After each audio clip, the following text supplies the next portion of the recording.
HP Media. Donc, maman s'est retrouvée qui n'a pas sa robota, accueilli Kobota et Kobota est difficile pour naïe. C'est pourquoi il s'est qui na minganga. Bah, mais maman si on a la césarienne pour na Kobota ça y est. Bah, qui ko ça la césarienne. Koba bimisa bana wana misatu. Bimisa ki mwana liboso. Bimisi ya mibale. Na misato tang babimisi ka boye. Nde mama ekosala hémorragie. Tango asali hémorragie makila pe suka nango ekomema mama pe na nzela kufa. HP Media. Oli bébé quand tozolo bawa je vous dis mukolo na kenda na hôpital na moni bano j'avais des larmes aux yeux. J'avais des larmes aux yeux. Mais le col en Zambaza souverain et mon quoi le bien za défenseur à faible quand défendre bana o la malam. C'est pourquoi on a profité pour lancer appel na bino beboza na motema osonga bota la bisika malam olo na yango pampers miliki bassin bilamba savon ba besoin oyo vraiment ils ont besoin nécessaire autour na ngo bosenga vraiment pour na bana oyo HP Media que bazo nécessité vraiment na concours ya yo nanga et toujours en émission yo bana oyo vraiment boye donc bazo nécessité vraiment na lisungi malamu ya batonio sur bozo la biso na ngonga oyo. En tout cas, ça fait trop mal deux fois. Je pense que vous avez constaté que Naoza a maloba mingité et de voir trois enfants comme ça, je ne sais quoi dire. Alors, j'ai toujours quelque chose qu'on a le barra maintes fois. Être orphelin n'est pas une vie choisie, mais subie. Voilà. Bana ko misatu basengete baya na mokili na mama moroboye o aboti bango. Les accidents et sali ke baye na mokili. Hélas, maman n'est plus en vie. Et aujourd'hui, maman na bango aboti bango kufi, mais ngai ope naza moko ba papa na bango. Yo pe ozolanda biso za pe moko ya papa na bango. Je sais que ba papa nyoso mokili onde ba papa ya bana oyo. HP Media, la chaîne qui vous édifie.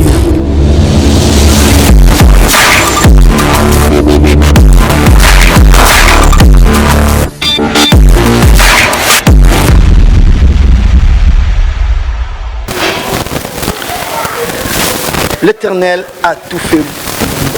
L'Éternel a tout fait pour un but, même les méchants pour les jours du malheur. Là, c'est notre proverbe du jour. Shalom, Nabino Baebo Messan Kolanda Biso, Wabino, et HP Media. J'ai dit un grand merci à tout le monde. Merci pour la confiance que vous continuez à nous donner.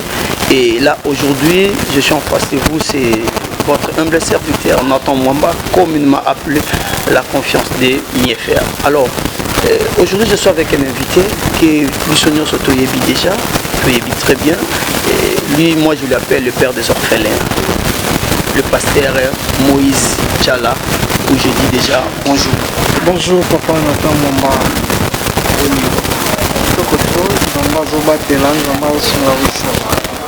Boni Sango ya bana. Vraiment, en général, bana nyonso ya orphelinat la compassion.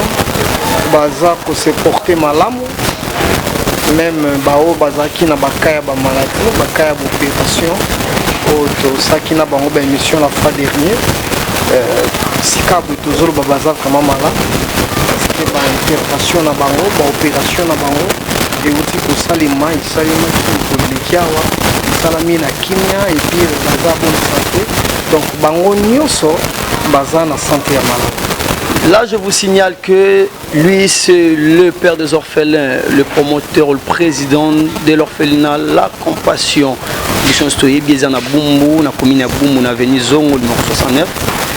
Merci. Je pense que la fois passée, je vous ai montré, on vous avait montré Bana O Bazaki, vraiment maladie, Bazana Bakabo opération.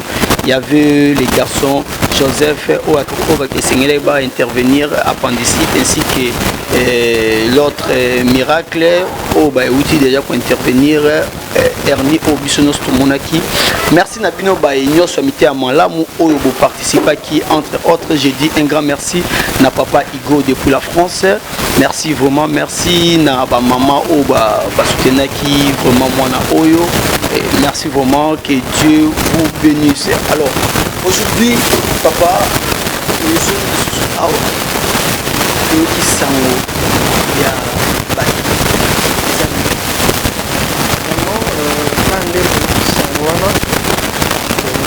depuis avant-hier, bana passe misato, triplé, bana misato, il y a 31 jours, un mois, oyo tozana bango awa na orphelinat la compassion, ndenge to misana koyamba, toyambi bana oyo bauti na Kingasani, na clinique moko na kombo ya Bethesda.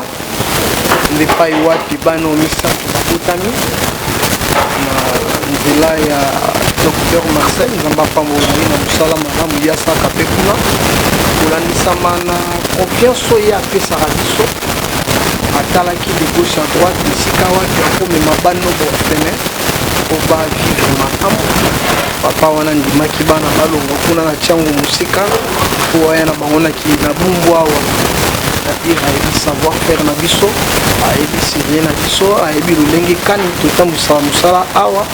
C'est pourquoi ya ndimaki mpe bana wana oyo bazali lelo baorphelin baya kose retrouver awa na komi na bombo na orphelinat la compassion de 3 jolis bébés oyo bokomona mpe na bilili bazali de sexe différent, bazali basi mibale na mobali moko. Donc bana kitoko vraiment. Merci beaucoup bana kitoko vraiment ndenge monsieur le président il y a orphelinat la compassion à Otikolo Banabiso. Alors papa Oromeka ko expliquer biso un peu beaucoup plus de moi ba détails. Et arrivé ndenge nini bana ngo ba komba orphelin parce que bazaka na 31 jours selon ce qu'il vient de nous dire. Nabi ke ndeto ba boye bozo mona déjà wana bilili bana ngo bango wana o bazana 31 jours maman bango ke wapi papa ke wapi po aya kubenga en tout cas merci. La plupart ya bana auto ya en orphelinat eza ba orphelin ndenge ba comédien ba orphelin négligé, c'est-à-dire orphelinat zange concours pe soutien en famille nde la plupart ba se retrouvera awa. Bana certainement bakozanga papa te bakozanga maman te mais moi en soi zangi papa, c'est-à-dire tam sou papa abandonné bana ou soit akufi. Alors bana o ma passe toujours le benalelo émission na biso bana bango apporta disparu depuis que maman zaka na zemi ya 6 mois akina banzela bandundu. Maman atikala ki na grossesse. Maman. Non, c'est l'explication dans un hôpital. Voilà. Alors maman a tika la kina grossesse et alors la maman est une démunie. Tout ne s'accapé malamu te un problème mental. Tout ça malamu te ermo te ki mai ermo te ki nguba na Pascal wana araki le roi Fazer. Via Passi, via Mawa. Alors ameki ko bundana zeminaye a comité na 9 mois. Et pas sur le bout de Zoki, Baninga nae, au Batekana nae, Bachayer, Bafazer, Wana, Pascal, nous avons accompagné l'hôpital. Donc, maman s'est retrouvée qui n'a pas sur le bout, accueilli Kobota, et Kobota est difficile pour nae. C'est pourquoi, et c'est qui n'a minganga, bah, mais maman si on a une césarienne pour na Kobota sae, bah, qui ko sala césarienne. Po babimisa bana wana misato bimisaki mwana liboso babimisi ya mibale ya misato tango babimisi eka boye nde mama ekosala hémorragie tango asali hémorragie makila mpe suka nango eye komema mama mpe na nzela akufa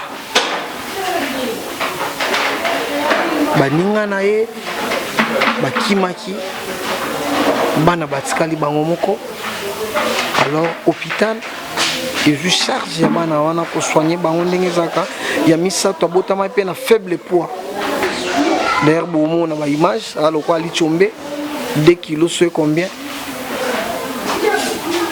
On a informer l'État, ici l'État, les docteurs à Sali Mukanda, on a proposé s'il y a de la place, on a garder bana oyo, en attendant famille monana, en attendant baluka batras, bana bazala awa pour ban hôpital, bana ici ka garder bana te, ba peine ba moyen te, et robomba bana wana kuna.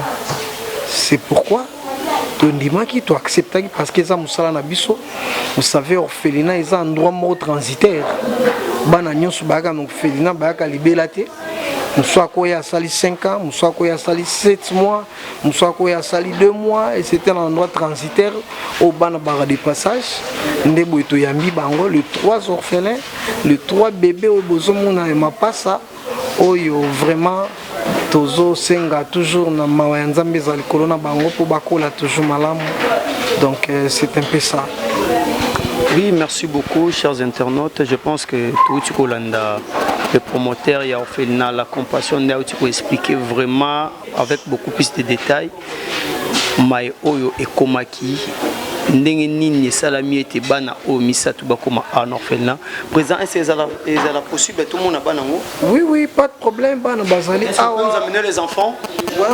Bakoy la biso bana, maman secrétaire, papa Christian pour accompagner maman boy la biso bana. Bah joli bébé quand de tozoloba wa je vous dis mukona kenda in hôpital na moni bano j'avais des larmes aux yeux. J'avais des larmes aux yeux. Mais le col Nzambaza souverain, et mon quoi le bien za défenseur à bas faible, à défendre bana au bako la malam. C'est pourquoi on a profité qu'on lancer appel. Nabino beboza na motema osonga, bota la bisika malam olo na yango. Pampers, miliki, bassin, bilamba, savon, ba besoin oyo vraiment ils ont besoin nécessaire. Autres en bosenga vraiment pour na bana oyo vraiment en tout cas bokanga motema te. Monsieur le président, bon voilà ton coma vraiment. Alors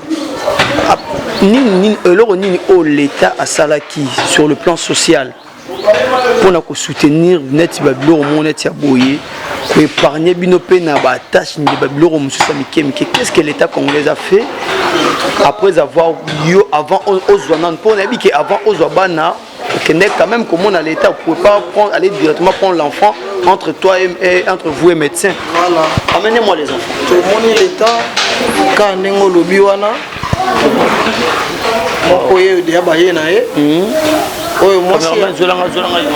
voilà, au moins si.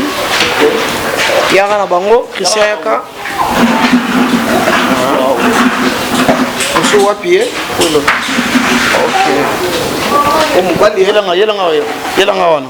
Maman secrétaire de téléma PAWA, de téléma pour le décor. Voilà. Ok. Wow. Bébé jumeau. Ok. Wow. 42 bêtises solo, donc Bangoyo, TVSA Radio T.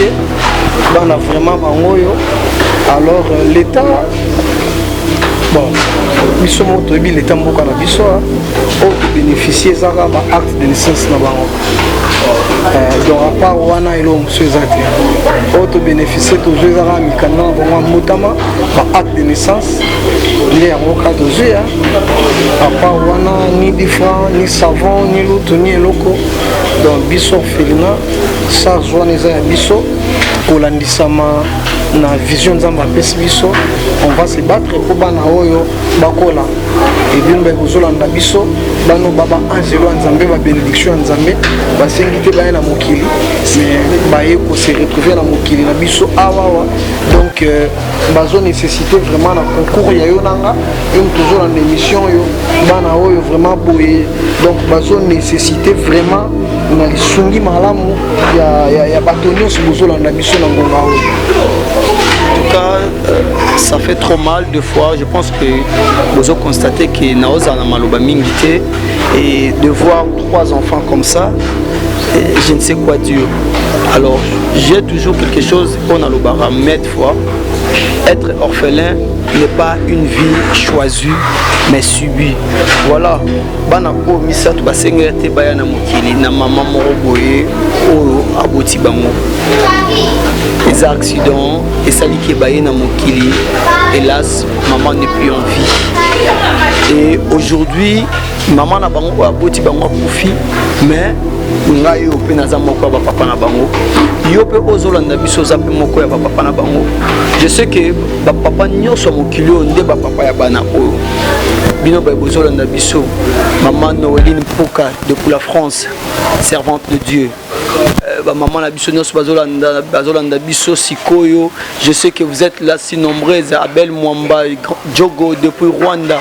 Je sais que bozolanda biso. Nabi que bozolanda biso Jonathan Lutonadio. Bana bangoyo. Bana bangoyo maman GH. Ya papa Osé Amani. Bana bangoyo ya orphelinat la compassion. Alors président, nabi que Rosanga Malobati. Moi, par rapport à ma campagne, parce que je ne sais quoi te déposer comme des questions. Votre mot de la fin par rapport à l'émission, lancer appel partout dans le monde. Vraiment, merci papa Nathan Mwamba.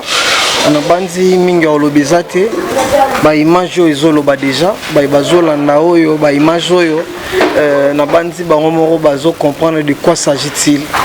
Et nino ekoza bosenga na biso na ngonga oyo.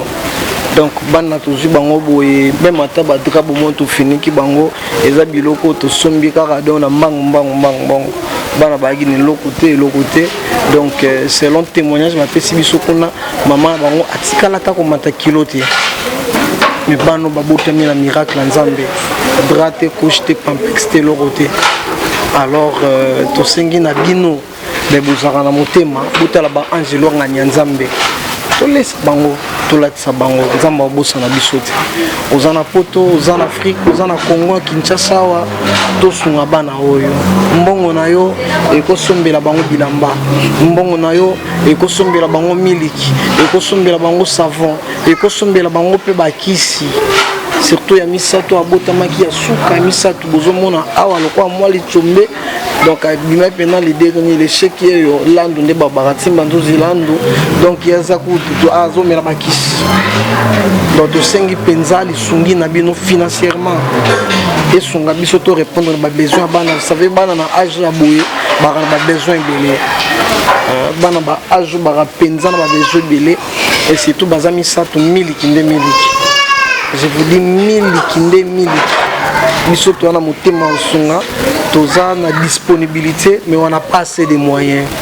Ce qui nous fait défaut eza ba moyens. C'est pourquoi elongo na bino to longa elongo na bino to réussir. On n'a pas de moyens to sengi bino ba iboza na mwa eloko bosunga biso bosalisa biso po tozo soin ya bana oyo benga biso contacter biso yaka a nous fait la compassion na commune Bumbu na avenue Zongo 69 et si orphelinat Zwami yaka komona pe bano en live. Si on veut vous contacter, bon vous contactez nous à numéro nini plus 243 81 60 61 970 plus 243 81 60 61 970. Numéro na biso ya appel yangwana, numéro na biso pona baza na Kinshasa wa ya M-Pesa, numéro na biso ya WhatsApp yangwana pona bandeko bali bana mboka. Vraiment boza les bienvenus, bozuna bino en espèce en nature, les appels les bienvenus. Merci beaucoup. Je pense que Touti Kolanda, le président promoteur, il a offert la compassion. Les enfants sont là. La Bible nous dit, c'est lui qui donne aux orphelins prêt à Dieu. Alors, mon fouti nyongo malamu ezaka Yesu, ezaka Nzambe. Nani aondima adefisa Nzambe pour lobi Nzamba futaye, pour y afoutar avec intérêt. Merci beaucoup, chers internautes. Je pense que vous êtes si nombreuses derrière vos postes téléviseurs, derrière vos tablettes, derrière moyens au bolbo vraiment libaku ya kolanda biso. Merci beaucoup. Et là, Tozo Chité déjà, on est arrivé vers la fin de notre émission. Et là, je dis un grand merci à mon frère Brice Buluman, mon confrère, depuis quelque part, garçon sympa.